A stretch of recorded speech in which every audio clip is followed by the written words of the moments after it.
existem belezas que alegram a vida e nos fazem sonhar.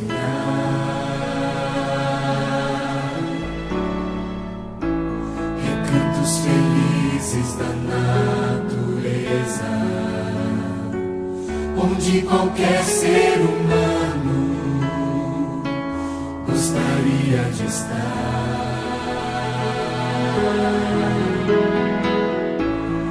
Mas de todos os lugares,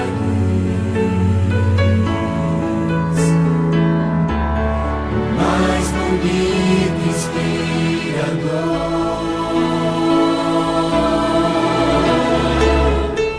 é onde fico em oração, junto aos pés do Salvador.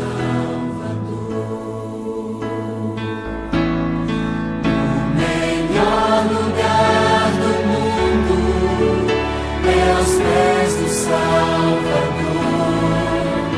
É ali onde a esperança traz alívio ao sofredor.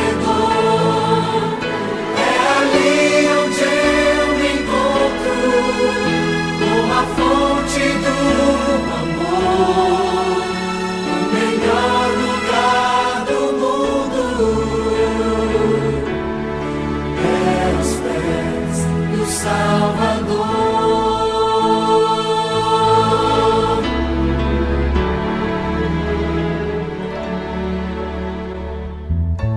Sonhamos com casas que tenham conforto, talvez numa encosta com vista pro mar.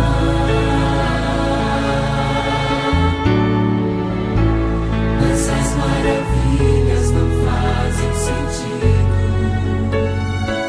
se Cristo não está no primeiro lugar.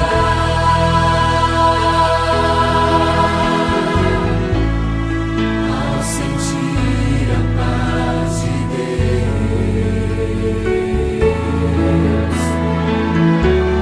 seu poder e amor profundo, eu posso estar onde for. Estou feliz por me encontrar no melhor lugar do mundo. O melhor lugar do mundo é aos pés do Salvador. É ali onde a esperança traz alívio ao sofredor. É ali onde eu me encontro com a fonte do amor, o melhor lugar do mundo é aos pés do Salvador. É ali onde eu me encontro com a fonte do amor, o melhor lugar do mundo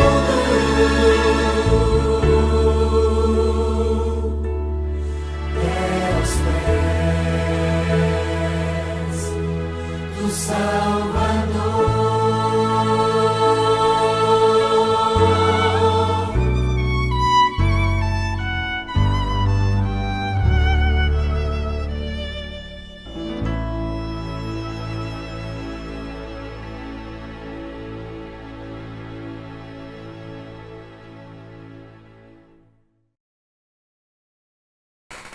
Bom dia, meus amados irmãos. Mais uma vez estamos aqui juntos para louvar a Deus, para glorificar o nome dEle, para a honra e glória do seu ser e da sua vontade, porque Ele tem para conosco. mais uma vez estamos aqui usando a online, o dispositivo de áudio, porque a atmosfera do coronavírus está muito grande e é mais preventivo a gente ficar em casa do que ser alvo de infecção. E é por isso que estamos aqui para falar um pouco da Palavra de Deus. Hoje nós escolhemos o texto de Isaías, capítulo 55, versos 10 e 11. Então, Isaías, capítulo 55, versos 10 e 11. Assim diz a Palavra de Deus: assim como a chuva e a neve que descem do céu não voltam para lá sem terem regado a terra, sem a terem fecundado e feito produzir, para que dê a semente ao semeador e o pão para comer, assim a palavra que sai da minha boca não volta sem ter produzido o seu efeito, sem ter cumprido a minha vontade, sem ter realizado a sua missão. São dois versículos simples, básicos, que ao lermos, a nós, aqueles que estão da Palavra de Deus, que conhecem a Cristo, já deduz o que essa palavra vem estar falando. Mas na época em que Isaías escreveu esse livro e falou sobre esse episódio, nesse texto, ele exerce a sua missão entre os exilados da Babilônia, procurando consolar e manter acesa a esperança no meio de um povo amargurado, né?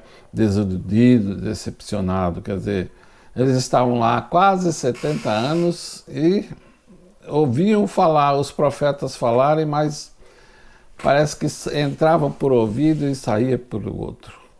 Então a gente vê que esse livro, quando Isaías escreveu desde o capítulo 40 até o capítulo 45, a gente chama de livro da consolação.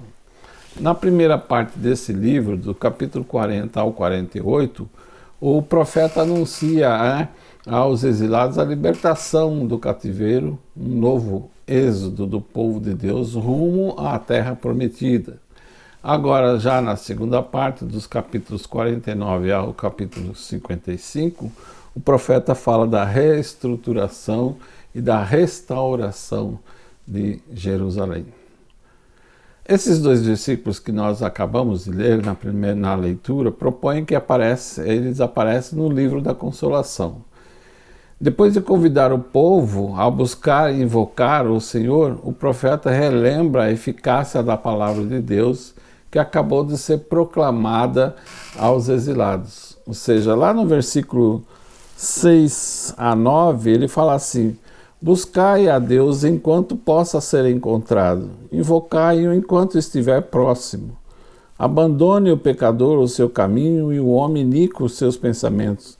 Retorne a mim e terei misericórdia dele, e o nosso Deus, que será abundante em perdoar.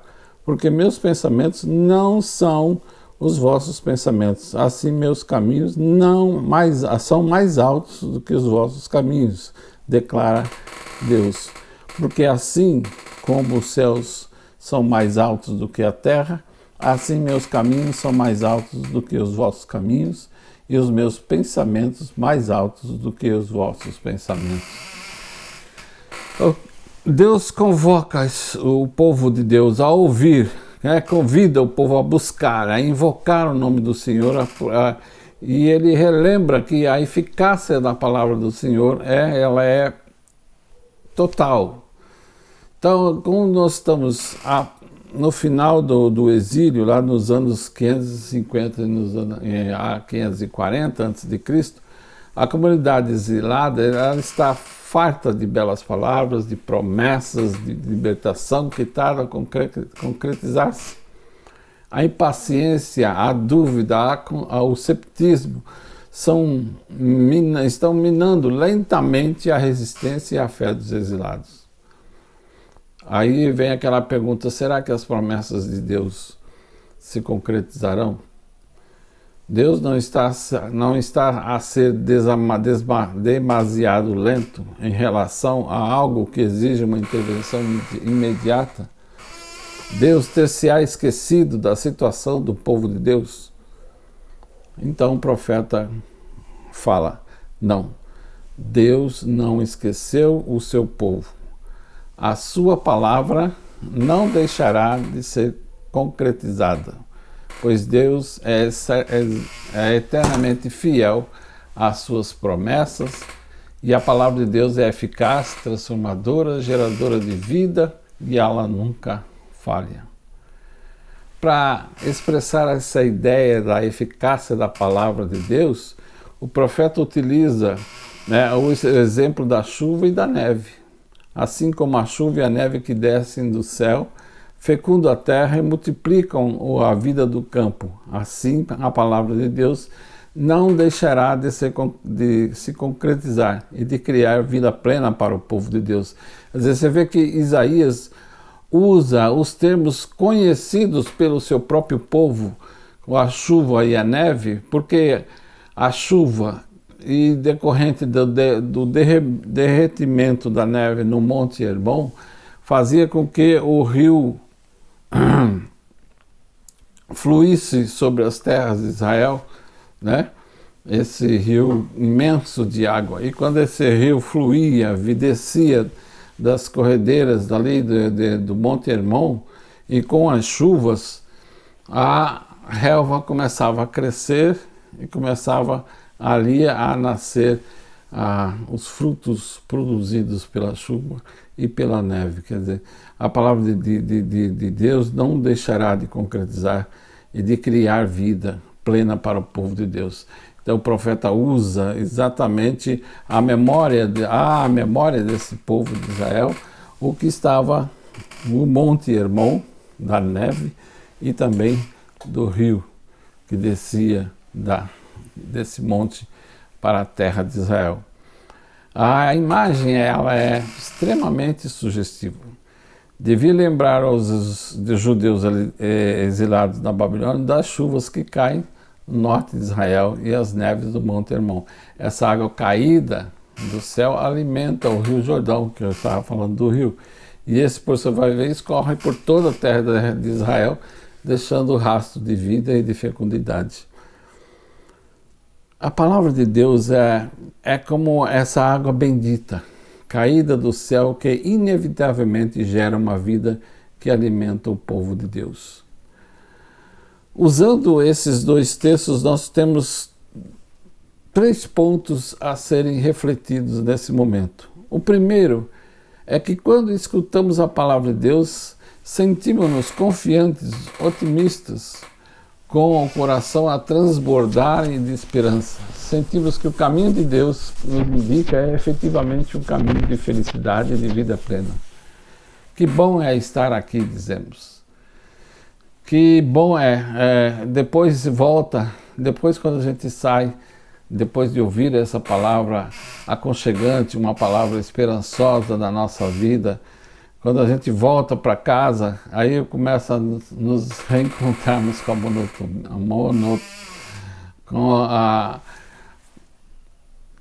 os problemas, o desencanto, né?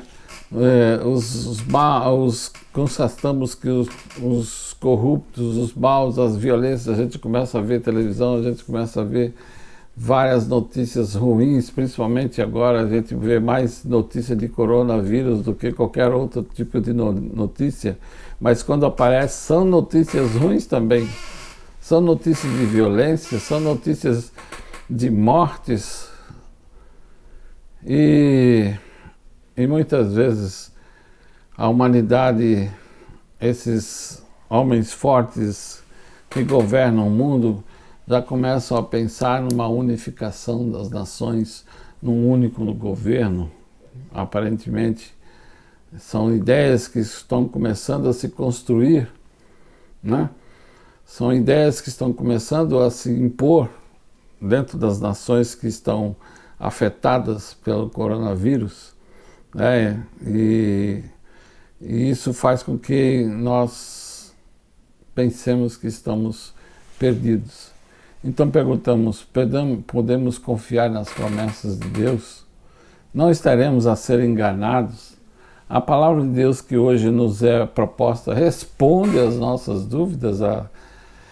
Ela garante-nos, a palavra de Deus não falha.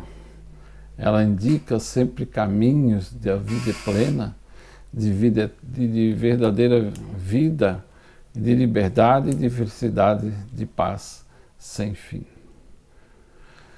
O segundo ponto que a gente pode ver é que a palavra de Deus não poderá ser uma espécie de ópio do povo, quer dizer, no sentido de que projeta em Deus as esperanças e os sonhos que nos competem a nos concretizar. Ou seja, é preciso estar bem consciente de que Deus não prescinde de nós para atuar na história. Ou seja, Deus não necessita da nossa vida, do nosso dia a dia, da nossa felicidade para cumprir os seus objetivos.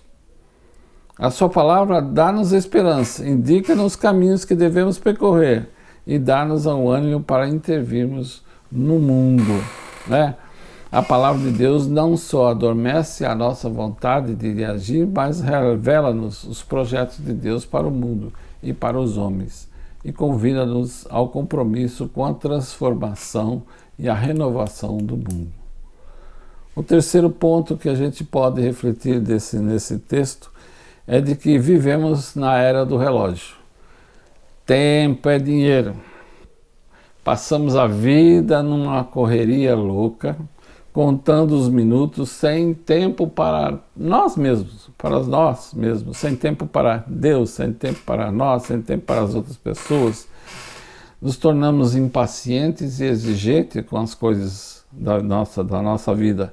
Achamos que ser eficiente é ter feito ontem aquilo que era pedido para hoje, né? Nós sempre estamos olhando para o nosso futuro, olhando para que nós não tenhamos problemas futuros. Por exemplo, nós estamos passando hoje por essa epidemia.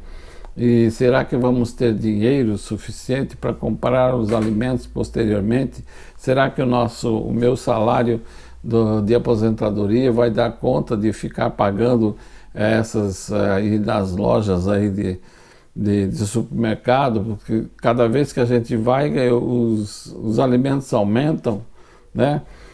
E fica nesse percurso. Será que tudo isso vai ter condições da gente fazer? Ou seja, o que temos que fazer hoje para que a gente possa ter condições para viver no futuro? Mas quem dá o futuro? Quem dá o futuro é o nosso Senhor, nosso Deus. Quer dizer, nós estamos totalmente não presos, mas dependendo de Deus para que aconteça o nosso futuro. Hoje, por exemplo, a gente não sabe o que vai acontecer amanhã.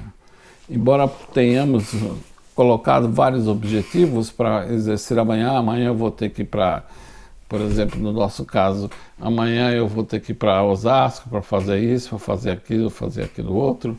Amanhã eu tenho que ir para a aldeia para fazer isso, aquilo outro. Mas será que você vai fazer mesmo? Será que você vai ter condições de fazer essas coisas amanhã? Isso, quem dá essa oportunidade, quem mostra para você que você vai fazer ou não, é Deus. Então, nós vivemos num tempo do relógio e achamos que Deus também deve seguir os nossos caminhos, né? Os nossos ritmos. Queremos que Ele haja imediatamente, que nos resolva logo os problemas, resolva esse problema do coronavírus, porque com o coronavírus aí não dá para fazer as coisas, não dá para sair de casa, não dá para a gente planejar o nosso futuro. E que Ele atue de imediato ao sabor dos nossos desejos e projetos. É preciso, no entanto, aprender a respeitar o ritmo de Deus, o tempo de Deus. E é preciso aceitar a sua palavra e deixar que Ele mostre a você o caminho onde você deve andar. E Ele fala, da mesma forma que a chuva cai no campo e o campo te dá o fruto, da mesma forma é a minha palavra que sai da minha boca. Essa minha palavra que sai da minha boca, no livro da Torá, no livro da Tená, ela diz que, entre parênteses, que sai dos seus mensageiros, dos seus profetas, né, que sai da minha boca, ela que vai garantir e produzir os frutos necessários para a nossa vida. Muitas vezes a gente pensa em fazer determinadas coisas dentro da igreja para dizer, olha, estou fazendo tudo isso pela igreja para que Deus possa ver o que eu tenho feito. Mas a gente perde na noção do tempo de que quem é que dá o caminho, quem é que mostra o que você deve fazer e como fazer, é Deus. É o Espírito Santo que deve agir na sua vida. Se o Espírito Santo não age na sua vida, aquele objetivo, aquele desejo pode não se realizar. Porque se eu não vivo, se eu não deixo que o Espírito de Deus vive em minha vida e que eu conheça mais da palavra de Deus e deixe que Deus use o meu corpo, o meu ser, o meu consciente, a minha vida para Ele, os frutos não serão produzidos. Então devemos deixar que Ele haja firmemente em nossas vidas e ficar tranquilos e mansos dentro da sua palavra, dentro do seu querer, porque Ele é misericordioso e grandioso no seu poder e na sua graça. Que Deus possa abençoar a sua palavra, em nome de Jesus. Amém e amém.